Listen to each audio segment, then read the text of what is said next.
رمضان کا مہینہ. ہمارے ساتھ تشریف فرما ہے حافظ و قاری پیر علی قدر القادری صاحب, حافظ محمد صفدر قادری صاحب اور حاجی محمد اکرم نقشبندی صاحب. ناظرین, جیسا کہ آپ کو پتہ ہے کہ جو بھی ثنا خواں یہاں پہ آتے ہیں ان سے سوال و جواب کا سلسلہ ہوتا ہے. تو آج حافظ صاحب سے بڑے قیمتی سوال ہم نے پوچھنے ہیں کہ حافظ صاحب, سب سے پہلے تو آپ یہ بتائیں کہ نعت کس عمر میں اس کا آغاز کیا؟ حالانکہ آپ تو حافظ قرآن ہیں, سب سے بڑی نعت قرآن ہے, آپ نے وہ سب سے پہلے حفظ کیا ہے. تو پہلی کون سی نعت تھی جو آپ نے تیار کی؟ بسم اللہ الرحمن الرحیم. آپ کا سوال بڑا خوبصورت اور دلچسپ ہے. اصل بات یہ ہے کہ نعت میں نے تب سے شروع کی جب سے آنکھ کھولی. یہ حضور کا کرم تھا. ایک جیسے وہ پنجابی میں کہتے ہیں کہ گرتی وچ ہے نبی دا پیار شامل. نبی نبی نہ کریے میں جب سے میں نے قرآن پاک کو شروع کیا تو تب سے ہی نعت کا سلسلہ شروع. میرے استاد محترم جن سے میں نے قرآن پاک نازلہ بھی پڑھا, اور میرے استاد محترم اور ہماری جامعہ مسجد مدنی قادریہ رضویہ مین بازار مکہ کالونی کے جو بانی تھے مولانا محمد اسلم برکاتی صاحب رحمۃ اللہ تعالی, آپ صبح کے ٹائم درس قرآن دیا کرتے تھے, اور اس کے بعد درس قرآن کے بعد میری ڈیوٹی ہوتی تھی, میں نے اعلیٰ حضرت کا وہ کلام پڑھنا ہوتا تھا, سب سے اولا والا ہمارا نبی. وہ میں نے 12 سال پڑھا ہے. یہ مجھے سرکار کی طرف سے تحفہ کہہ لیں, یہ حضور کی ثنا خوانی کا تحفہ تھا کہ وہ میں نے کنٹینیو تواتر کے ساتھ 12 سال میں نے وہ اعلیٰ حضرت کا کلام پڑھا ہے. تو یہ تو سرکار کی مہربانی, بچپن سے ہی اب تک جو ہے سلسلہ چل رہا ہے, اور جب تک اللہ نے سانس میں سانس رکھا ہوا ہے تو یہ سرکار کی طرف سے چلتا رہے گا. اچھا صاحب, آپ کے استاد گرامی محترم غلام سرور نورانی رحمۃ اللہ علیہ, کتنے سال آپ ان کی شاگردی میں رہے؟ کیونکہ آپ کا وصال بہت جلد ہو گیا. جی نہیں, میں نے جب سے وہ شمالی میں انہی کے ہی پاس رہا, میں نے کافی سے سیکھا. میرے استاد بھائی حافظ عمران صاحب بھی ہیں, حافظ وسیم رفیق نقشبندی بھی, یہ بات میں میرے جونیئر استاد بھائی ہیں یہ دونوں. اور سب سے پہلی نعت تھی اور جو میرے استاد محترم نے مجھے سکھائی, آج تک سلسلہ چل رہا, ان کا فیض ہے. آج بھی سنے تو دل میں گھر کر جاتا ہے. تو اس وجہ سے یہ بچپن سے ہی مجھے شوق تھا. وہ گوندل صاحب کا دور جب اتفاق مسجد میں لوگ کھڑے ہوتے تھے, ہزاروں کی تعداد میں کھڑے ہوتے تھے, اور 2-2 گھنٹے کھڑے رہتے تھے کہ ہم نے گوندل صاحب کا کلام سننا ہے, ہم نے نعت سننی ہے. تو گوندل صاحب ہو گئے, الحاج محمد علی سجن رحمۃ اللہ تعالی, یہ ایسے لوگ تھے جنہوں نے نعت کی اصل کو زندہ رکھا. تو ان کا کچھ تھوڑا سا جو ہے وہ فیض آج بھی چل رہا ہے. ہم کوشش کرتے ہیں کہ انہی کا جو ہے نا وہ فیض آگے وہ چلاتے رہیں اپنے استاد محترم کے توسل سے. اچھا سب, ساری زندگی آپ نے اور آخری دم تک آپ نے سوچا کہ میں پڑھوں گا بھی, تو لکھنے کا کبھی سوچا ہوا آپ نے کہ میں نعت لکھوں بھی؟ جی عثمان بھائی, اصل جو لکھنے کی بات ہے یہ کرم سے ہے. ہر بندہ, میں اپنا خیال پیش کرتا ہوں کہ میں ایسی جسارت اتنی, یہ مقام بہت بڑا ہے. اللہ کہتا ہے لا ترفعوا اصواتکم فوق صوت النبی. آپ لکھتے ہیں, آپ کا ایک اور تخیل ہے, میرا اپنا تخیل ہے کہ اپنے محبوب کی آواز سے بھی بلند آواز کرنا. ان تحبط اعمالکم وانتم لا تشعرون, اگر تم ایسا کرو گے تو میں تمہارے اعمال پر بات کر دوں گا. اصل بات یہ ہے, یہ میں اس بات پہ بڑا سوچتا ہوں کہ کہیں انجانے میں کوئی سے سا نہ ہو جائے. یہ بہت بڑی بارگاہ ہے, تو اس وجہ سے جسارت نہیں کرتا. اور کوئی بات, جیسے آپ جیسے بڑے اچھے شعراء ہیں, بڑی خوبصورت لکھتے ہیں, میں کوشش کرتا ہوں کہ جو مستند شعراء ہیں میں ان کے کلام پڑھوں. تاکہ جو ہے نا وہ علماء کی مجلس میں بھی سنے جائیں، فقہاء کی مجلس میں بھی سنے جائیں، اور دانشور جو لوگ ہیں ان کی مجلس میں بھی وہ کلام سنے جائیں۔ اچھا آپ صاحب، اگر آپ سرور صاحب کے شاگرد نہ ہوتے تو کن کے شاگرد ہوتے؟ جی اگر سرور صاحب کا شاگرد نہ ہوتا تو میں نے آپ کو یہ 2 ہستیاں بتائی ہیں، تو شاید پھر اس کے بعد میں مندل صاحب کو بڑا لائک کرتا تھا، اور الحاج محمد علی سجن صاحب، یہ دونوں میں سے کسی ایک کا شاگرد ہوتا ہے۔ اچھا آپ صاحب، آپ کے اپنے کتنے شاگرد ہیں اور آپ کو اپنے کس شاگرد پہ فخر ہے؟ دیکھیں جو فخر والی بات ہے نا جی، یہ تو قیامت والے دن اللہ ہی جانتا ہے۔ جیسے حضوری صاحب فرمایا کرتے تھے کہ جی شاگرد تو میرے الحمد 30-35 شاگرد ہیں جو نعت کے حوالے سے، کچھ جو ہے نا وہ یونیورسٹیز میں پڑھ رہے ہیں، کچھ جو ہے نا وہ اپنی تعلیم کو وہ آگے چلا رہے ہیں، تو اپنی کچھ کاروبار کر رہے ہیں، کچھ اس حوالے سے بھی جو ہے نا وہ شاگرد ہیں، جو ان کو گائے بگائے جیسے جیسے ٹائم ہوتا ہے وہ میرے پاس آتے ہیں، اور میں اور بچوں کا بھی اسی طریقے سے ہی سلسلہ چلتا ہے۔ اچھا آپ صاحب، ایک اور سوال ہے، پھر نعت کی طرف چلتے ہیں، کہ جیسا کہ اس فیلڈ میں ایک ہوتا ہے بڑی آواز، جیسا کہ اعظم چشتی رحمۃ اللہ علیہ آپ کی بڑی آواز تھی، پھر منظور الکونین رحمۃ اللہ علیہ آپ کی بڑی آواز تھی، اور میں سمجھتا ہوں آپ کی بھی اسی طرح بڑی آواز ہے، یعنی کہ میں بچپن سے آپ کو سن رہا ہوں، جو آپ کا لیول آج سے 25-30 سال پہلے تھا وہی آپ کا اندراج بھی وہی ہے۔ اس کی کیا وجہ ہے؟ کیونکہ آپ خود حکیم بھی ہیں، کوئی نسخہ استعمال کرتے ہیں، یا اس کی کوئی پریکٹس ہے، یا یہ کرم کی باتیں ہیں؟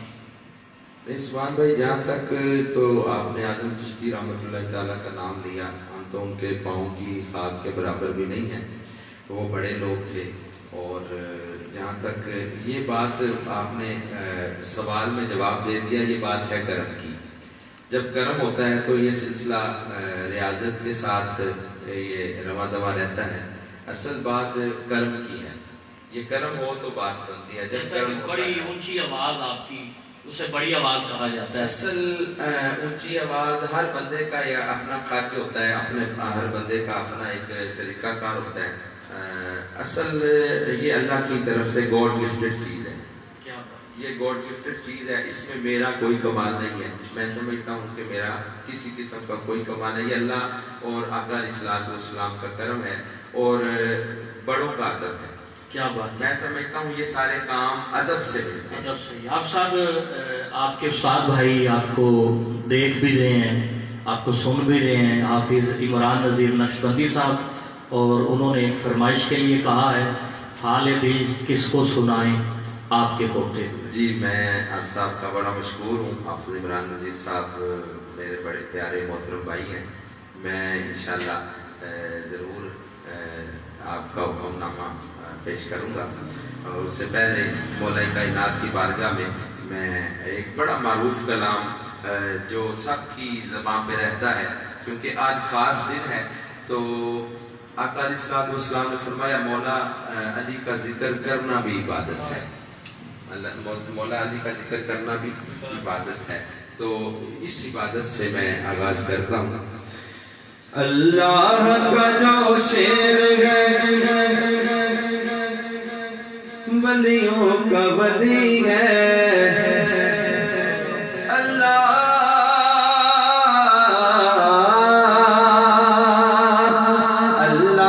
کا جو شیر ہے ولیوں کا ولی ہے، اللہ کا جو شیر ہے ولیوں کا ولی ہے، وہ مولا علی مولا علی مولا علی ہے، وہ مولا علی مولا علی مولا علی ہے، علی وہ مولا علی مولا علی مولا علی ہے۔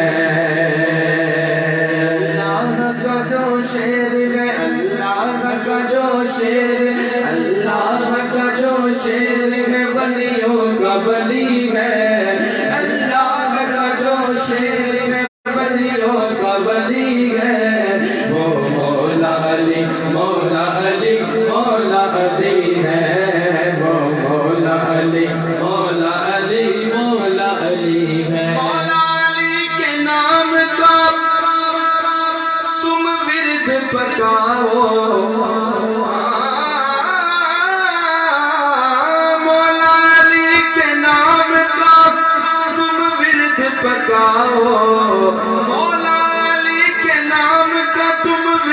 پکاؤ جو ورد پکاتا ہے جو ورد پکاتا ہے جو ورد پکاتا ہے وہ بن جاتا ولی ہے جو ورد پکاتا ہے وہ بن جاتا ولی ہے وہ مولا علی مولا علی مولا علی ہے وہ مولا علی مولا علی مولا علی ہے علی امام منستو منم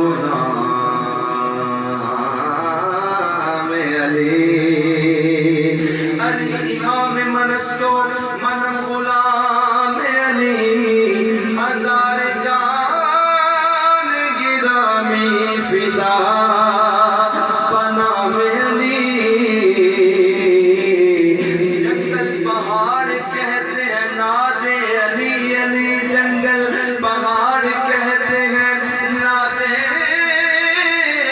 علی علی مشکل کو میری حل کرو مشکل کشا علی جو ورد پکاتا ہے جو ورد پکاتا ہے جو ورد پکاتا ہے وہ بن جاتا ولی ہے جو ورد پکاتا ہے وہ بن جاتا ولی ہے وہ مولا علی مولا علی مولا علی ہے وہ مولا علی مولا علی مولا علی ہے کیا شان ہے بنتے رسول کی اللہ کیا شان ہے بنتے رسول کی حسنین کی اماں ہے حسنین کی اماں ہے حسنین کی اماں ہے حسنین کی اماں ہے حسنین کی اماں ہے یہ زوجائے علی ہے حسنین کی اماں ہے یہ زوجائے علی ہے حسنین کی اماں ہے یہ زوجائے علی ہے وہ مولا علی مولا علی مولا علی ہے علی وہ مولا علی مولا علی مولا علی ہے مشکل جو کبھی آئے تو حیدر کو پکارو مشکل جو کبھی آئے حیدر کو پکارو مشکل جو کبھی آئے تو حیدر کو پکارو مشکل جو کبھی آئے تو حیدر کو پکارو اس نام سے مشکل میری اس نام سے مشکل میری اس نام سے مشکل میری ہر ایک ٹلی ہے اس نام سے مشکل میری ہر ایک ٹلی ہے وہ مولا علی مولا علی مولا علی ہے وہ مولا علی مولا علی مولا علی ہے دلہن بنی ہے سیدہ کیا خوبصورت شعر ہے ہائے ہائے ایمان کی روح کو تازہ کر دیتا ہے دلہن بنی ہے سیدہ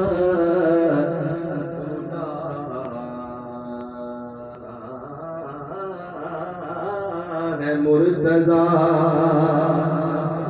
دلہن بنی ہے سیدہ دولہا ہے مرتضیٰ ٹھن کے یہ بارات بن ٹھن کے یہ بارات بن ٹھن کے یہ بارات بن ٹھن کے یہ بارات مدینے سے چلی ہے بن ٹھن کے یہ بارات مدینے سے چلی ہے بن ٹھن کے یہ بارات مدینے سے چلی ہے وہ مولا علی مولا علی مولا علی ہے وہ مولا علی مولا علی مولا علی ہے وہ مولا علی مولا علی مولا علی ہے در علی مولا میں وہ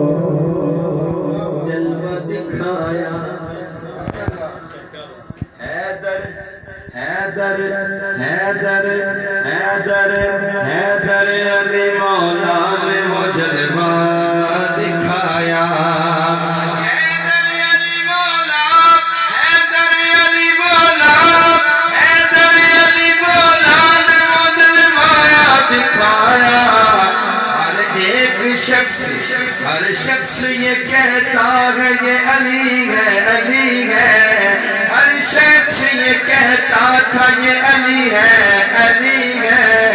وہ مولا علی مولا علی مولا علی ہے وہ مولا علی مولا علی مولا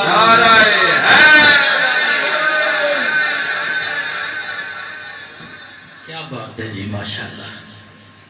علی کے نام میں میں نے وہ روانی دیکھی جب لیا علی کا نام تو بزرگوں کے چہروں پہ جوانی دیکھی۔ ناظرین کرام، مولا علی نے تقریباً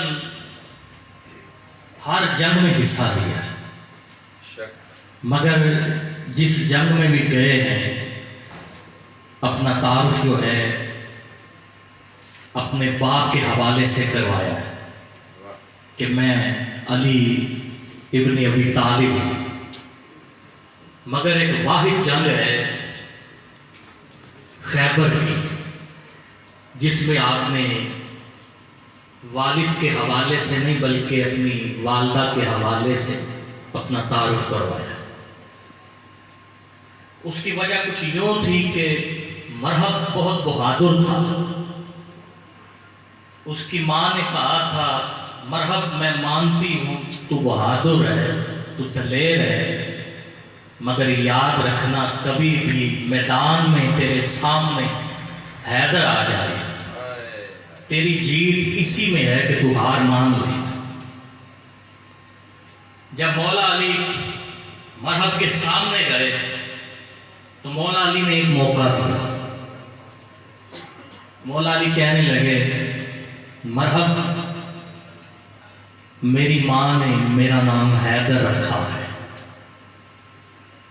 مگر اس وقت اس کے ذہن میں جنگ سوار تھی۔ مگر کیا ہوا، مولا علی نے وار کیا، اور علی کا وار بھی بڑا کرامت والا ہوا کرتا، جس پہ بھی وار ہوتا 2 حصوں میں تقسیم کر دیتے، اور اگر دونوں حصوں کا اگر وزن کیا جاتا تو دونوں برابر ہوتے۔ مرہب کو جب آپ نے وار کیا تو سر سے لے کر پاؤں تک 2 حصوں میں تقسیم کر دیا۔ تو یہ خیبر کا واقعہ، اس میں پیر نصیر الدین شاہ صاحب کے اشعار کہ منظر فضائے دہر میں سارا علی کا ہے۔ جب مولا علی خیبر کی طرف جا رہے ہیں وہاں پہ بہت سی مشکلات کا سامنا کرنا پڑا آپ کو۔ خندق ہے، اس میں آگ ہے، آپ جاتے جا رہے ہیں، صحابہ پیچھے سے علی علی کی آوازیں لگا رہے ہیں، یا علی کر رہے ہیں۔ پیر صاحب نے نقشہ کھینچا کہ منظر فضائے دہر میں سارا علی کا ہے، جس سمت دیکھتا ہوں نظارہ علی کا ہے۔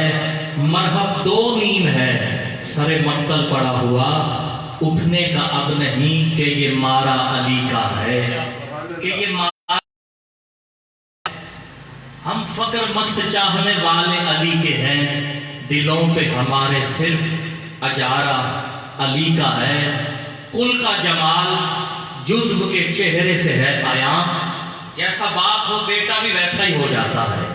کل کا جمال جزو کے چہرے سے ہے عیاں، گھوڑے پہ ہیں حسین، نظارہ علی کا ہے، نظارہ علی کا ہے۔ ناظرین، ایک مرتبہ پھر میں اپنے مہمان گرامی آپ کا شکریہ ادا کرتا ہوں کہ آپ اپنا قیمتی وقت نکال کر یہاں تشریف لائے۔